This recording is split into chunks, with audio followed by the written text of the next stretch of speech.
As I enter Xavier's home, I realize just how much of an understatement his request to open a few packages is. At first glance, the living room has been practically turned into a package distribution center, and he's still searching for a path he can actually walk through. This is what you call a few packages? Are you planning to sacrifice your home to serve as a delivery hub for our entire apartment complex? He finally clears a path and pulls me over to sit with him on the carpet. I'm not the one making this sacrifice. A book platform I use suddenly sent them to me, but none of them are books. Amid all this confusion, I spot a comic-style greeting card tucked under one of the packages. To our most esteemed lifetime member, Mr. Xavier, just how many platforms did you sign up for? It's hard to say.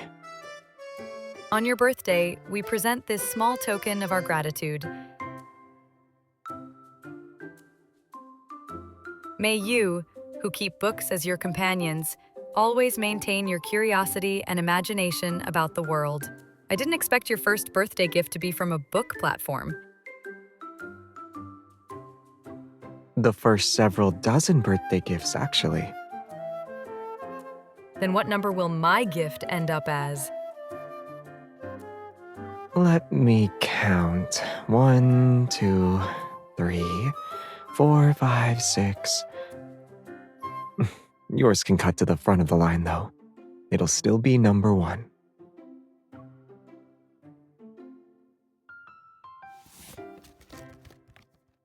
I open a small box and a familiar figure pops out. New Bun Bun merch again? Why is this Bun Bun smiling like this? It looks sinister. What do you mean? It's just a white bun bun. It's hard and stiff, and it doesn't look like a toy either. What is this even for? Upon getting a closer look, I note the holes of various sizes nestled between the rabbit ears. Oh, it's a coin bank. Who even uses these old-fashioned things nowadays? It doesn't look like it's for coins. He grabs a handful of nuts and seeds from the coffee table and drops them into the holes. Watermelon seeds, pumpkin seeds, sunflower seeds. This one's for pistachios. Bun Bun's mouth eerily chews a few times before spitting out unshelled seeds and nuts. Oh, it's a shelling machine. I didn't expect a rabbit to have good teeth. Rabbits bite hard. Even children know that. I blame you for never biting anyone, you big rabbit. You've skewed my impression. You haven't been bitten by me before? Afraid he might continue with bolder remarks, I immediately stuff a handful of nuts into his mouth. Eat your nuts! Mm-hmm.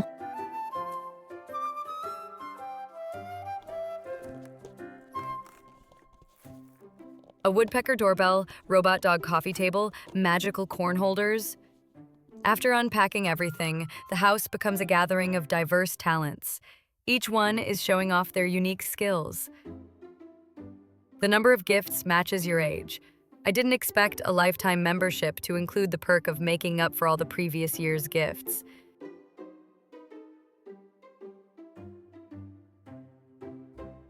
But why would a book platform send such bizarre things?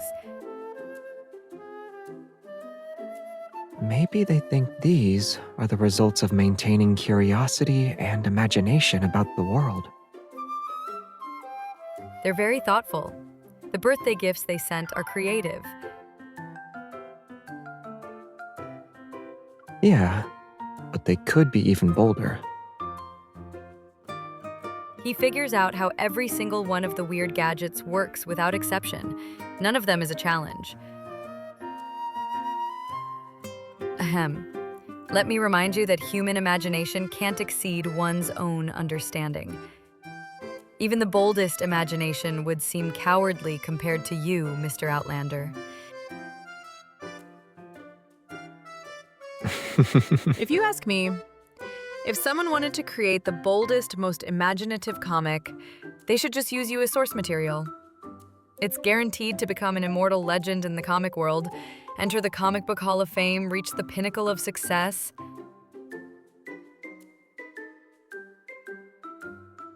It looks like you're already fantasizing about a wonderful life after changing careers. I rub Xavier's arm. Well, I have the advantage of being close to the source material. Oh, so you got close to me because you'd get material for your fortune. With a stony expression, Xavier deliberately shifts approximately 2 centimeters away from me. Who said that? To me, those are just the little details that make up Xavier. What do you mean? My base elements are the same as yours. Carbon, hydrogen, oxygen. It's possible. Or maybe you aliens have a periodic table inside. I think your imagination has surpassed those comic book artists. It's only because you're a mysterious star. I have to squeeze out every drop of imagination to understand you a little better.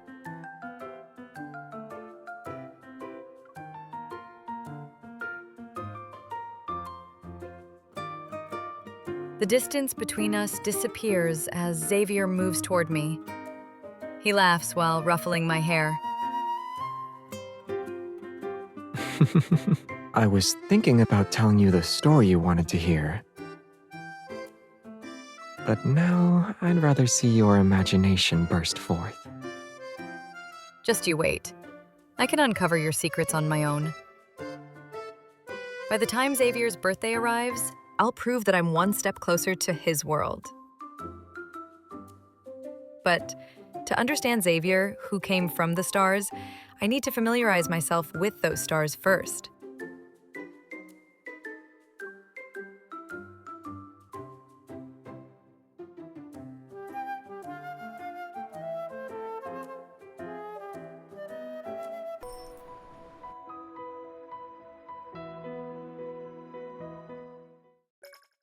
My phone shows my location and Xavier's, and I stop when our 2 avatars overlap. Pedestrian bookstore. I wonder if this place has the Light Speed Flight series that Xavier is trying to find. Xavier has been frequenting various secondhand bookstores lately. He's searching for a comic book series that's out of print. And although he's there because of it, I have my own goal.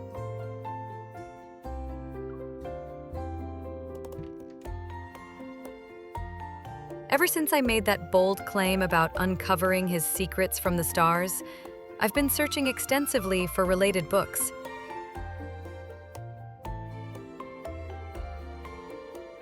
Cramming at the last minute won't get me through anything too complex, though, so I have no choice but to shift my focus to comics.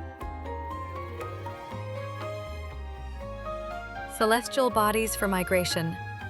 It's published by the Minor Celestial Object Committee, so its scientific accuracy and imagination are solid.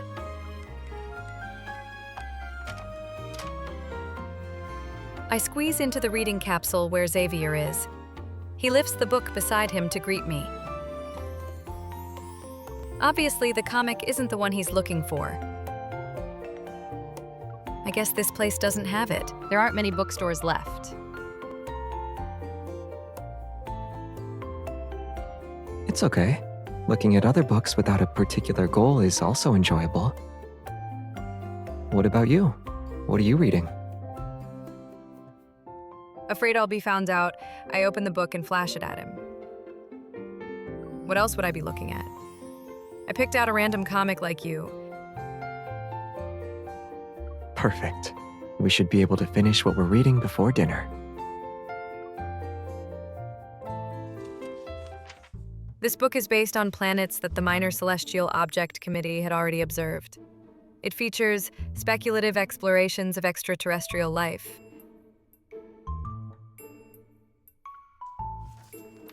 A place completely covered in plants. Only vegetarians are welcome. Xavier couldn't have only eaten plants before, right? Is that why he became a fanatical devotee of meat after he arrived here?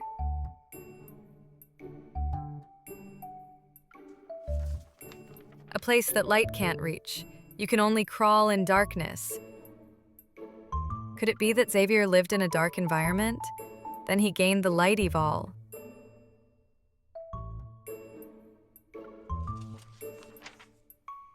Unaware of how many imagined chapters of Xavier's life had played out in my mind, I reached the final page.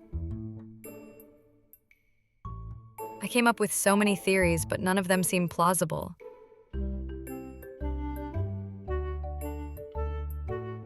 Defeated by my wild imagination, I feel somewhat disheartened. Just as I'm about to close the book, I'm stunned by a name in the acknowledgments section on the back cover.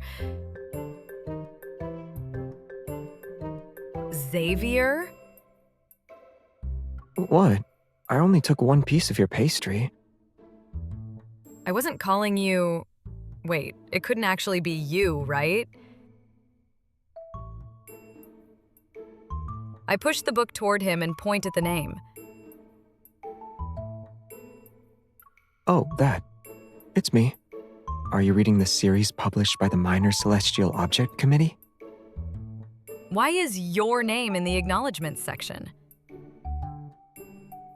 I marked some asteroids when I was bored and provided the data to them. The one you're reading should reference the ones I sent. Xavier takes the book and starts looking through it.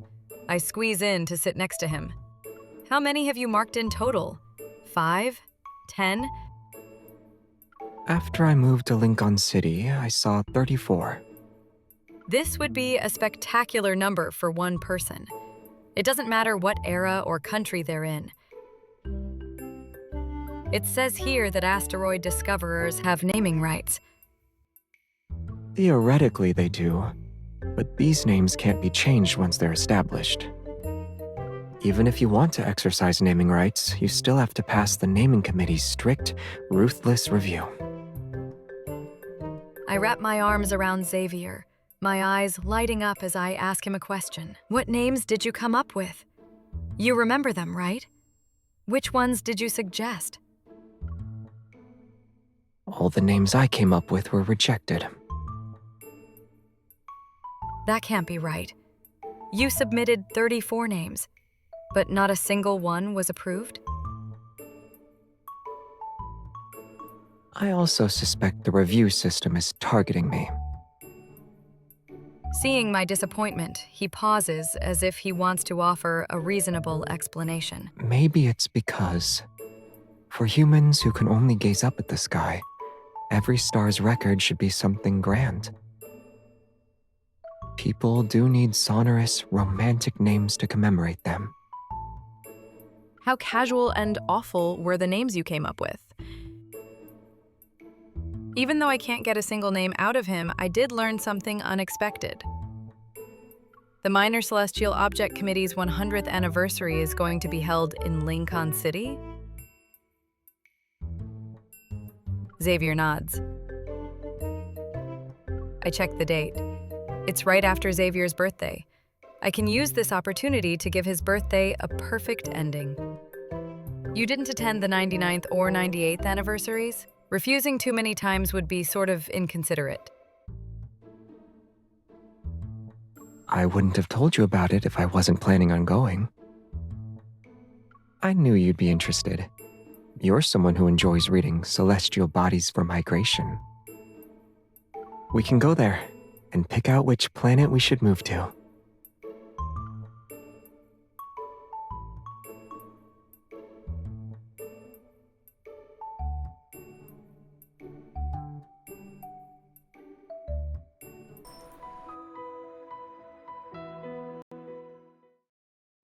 Ever since I started reading books that reveal secrets about outer space, my fantasies about the unsolved mysteries surrounding Xavier have become increasingly outrageous.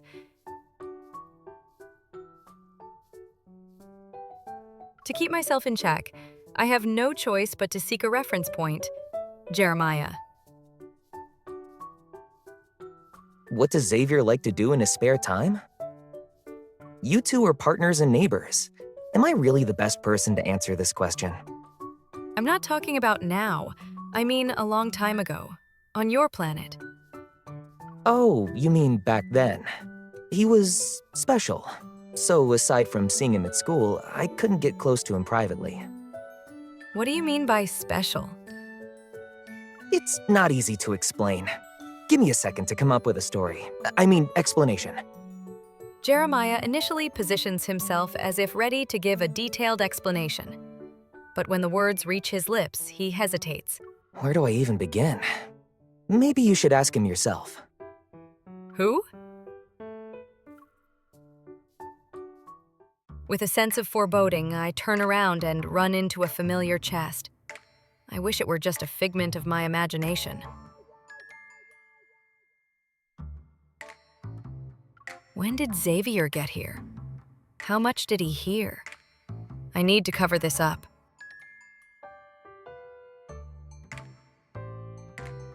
But his expression doesn't seem to be one of suspicion, and his tone is as calm as always.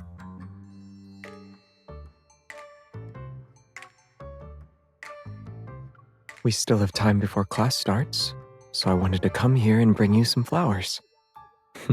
I didn't expect you to have the same idea. Your association is too demanding. Why do you have classes on the weekend? It's a baking class at a bakery. I wanted to sign up so I could improve my cake-making skills before Xavier's birthday this year.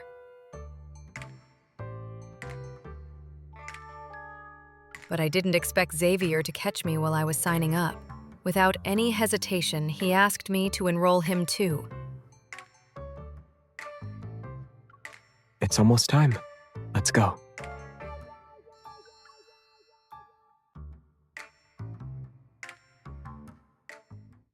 As soon as our one-on-two lesson ends, we're left behind to complete our assignment. I'm trying to organize my thoughts when I notice Xavier is sulking as he wrestles with the dough. Xavier, are you trying to get into a fight with it? I thought I would learn something, but it turned out to be a basic baking class. It's far below my skill level. So I can relax while knowing my skilled partner will complete this assignment with me? The air grows unexpectedly still for a few seconds. Then I hear Xavier quietly sending out a distress signal. Save me. I'm stuck to it. Watching him with his hands hopelessly tangled up with the dough, I can't help but laugh. The Xavier who can easily deal with the most powerful of wanderers can't handle some dough. I shouldn't underestimate my enemy in the kitchen.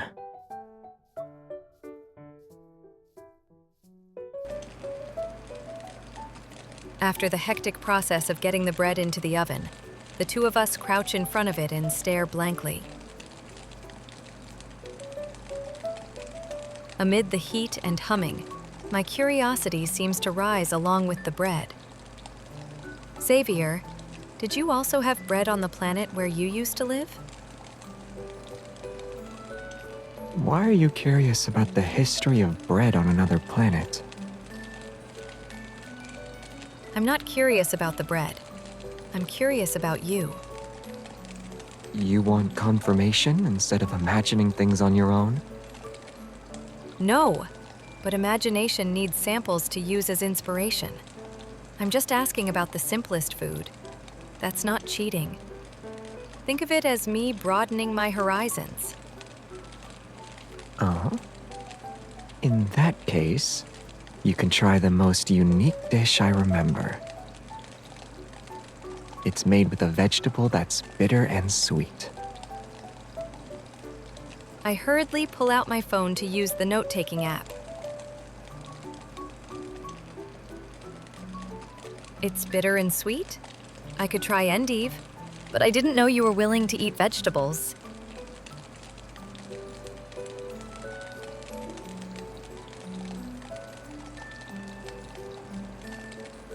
it with meat that's savory and salty. Then use seasonings that are sour and spicy. The more I listen, the more something seems off. I toss my phone aside and shape a small piece of dough into a pill. I pretend to stuff it into Xavier's mouth. Xavier, I think you're sick.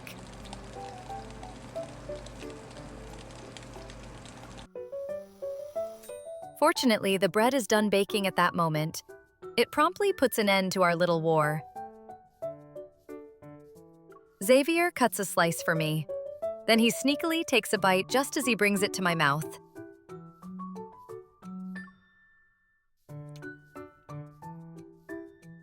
Are they still hiring teachers? I think we could start working right away.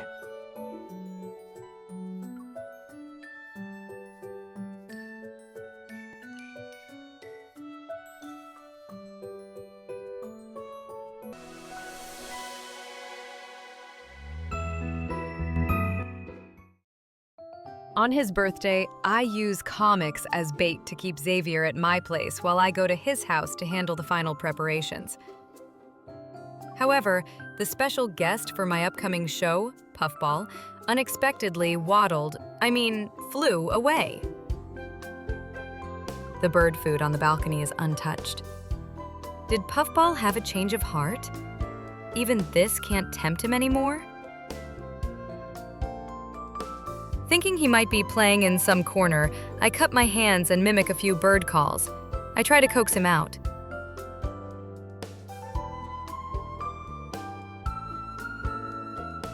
This trick works well. I summon Puffball and the birthday boy himself. Is the new friend I'm supposed to introduce to Puffball you? What new friend? Puffball came to your place looking for me. He got very excited when he heard sounds from his own kind, so I brought him over to meet them. So you kidnapped Puffball. Do I still need to introduce you? Ahem. Perfect timing. Eating cake on the balcony while the sun sets would be romantic. I can work with this. I pull out the cake I hid under the table and Xavier looks surprised, but it's obvious he's acting. Stop pretending, Xavier. You figured it out ages ago.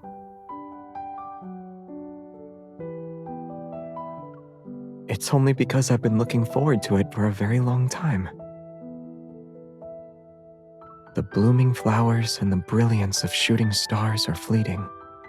Fortunately, you've captured their eternity. Happy birthday, Xavier. Let me tell you a secret. You're not the only one who's been looking forward to this for a very long time. I was too.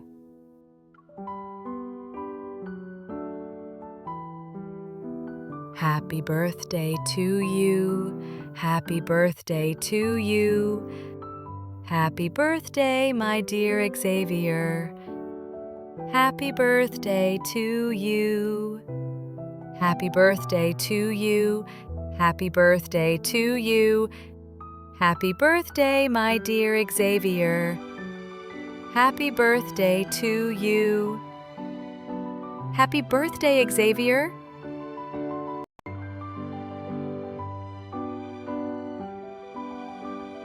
Even after hearing so many of the universe's sounds, I still think your voice is the most beautiful. Look, it's getting dark. It's time for you to make a wish. All the stars have appeared. The stars seem to always hear my wishes.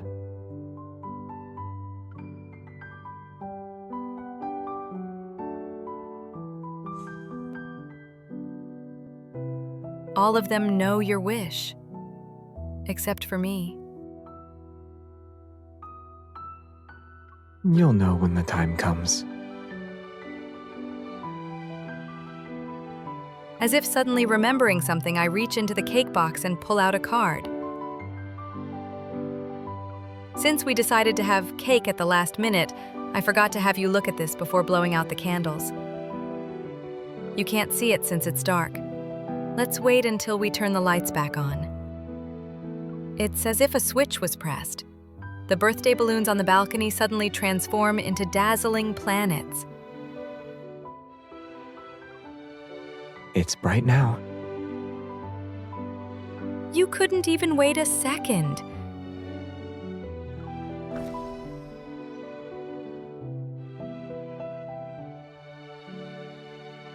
Xavier looks at the words on the card. His gaze moves from the top to the bottom to the top again.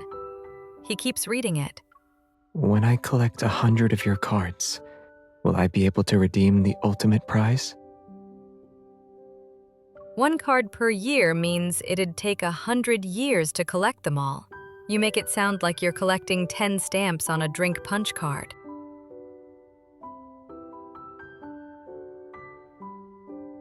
It's settled then. You need to prepare the ultimate prize in advance. I'll do my best to live another 100 years. But let's not think about that now. There's a prize right in front of us. I slide over a gift box bearing the Hunters Association logo. I signed for a package on your behalf when you weren't here. It looks like it was sent by the association.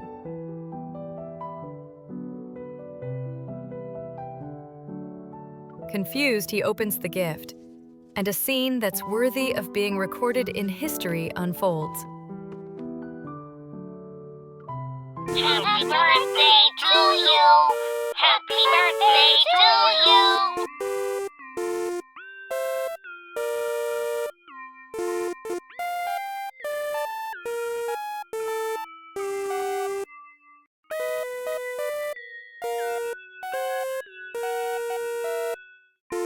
Happy birthday, Nemesis Xavier!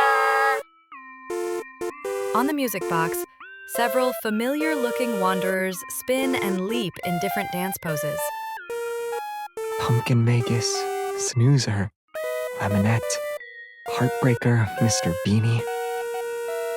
In the past year, Xavier the Hunter has slain enough wanderers to fill 10 Hunters Association headquarters. There's even a battle report.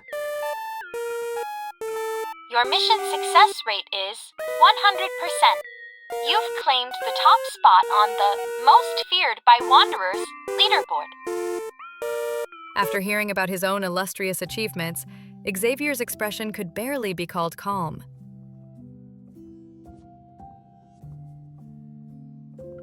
I'm curious. Does the association give all hunters this kind of birthday gift? Ahem. Everyone pitched in to make it. I thought of the concept, Nero and Tara provided the data, and Simone assembled and modified the music box. Of course, it wouldn't be given to you in the association's name without Jenna's approval.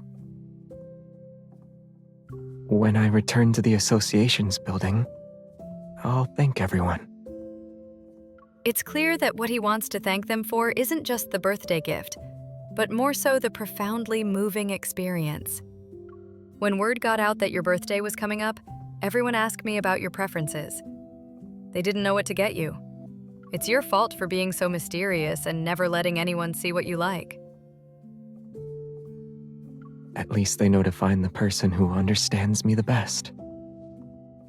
Xavier smiles as he adjusts the telescope on the balcony. He points it toward the star-filled sky. I soon find myself pouring out my thoughts. Maybe it's because he has his back to me. I don't even know if I can be considered the person who understands you the best. I thought that after being together for so long, I could slowly understand your world.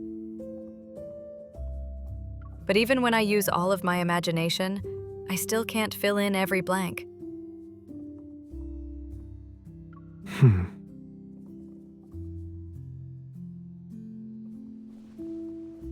I feel light as Xavier carries me to the telescope. A mysterious asteroid floats in the lens. Can you see it? This is the one I recently cataloged, but it won't have a name until the ceremony. Once it appears before people, all of its data will be observed and recorded. It won't be long until its past is completely revealed. After listening to him, I make the shape of a telescope with my hands and aim it at him. Are you saying that if I keep observing and recording you, I'll understand everything about you one day? Through the lens formed by my hands, Xavier is seemingly illuminated by starlight. He becomes increasingly clear in my eyes. He guides my hands to rest on his waist. Before we kiss, I hear his voice. Or maybe it's me who wants to drift in this starry sky and fall into your sight.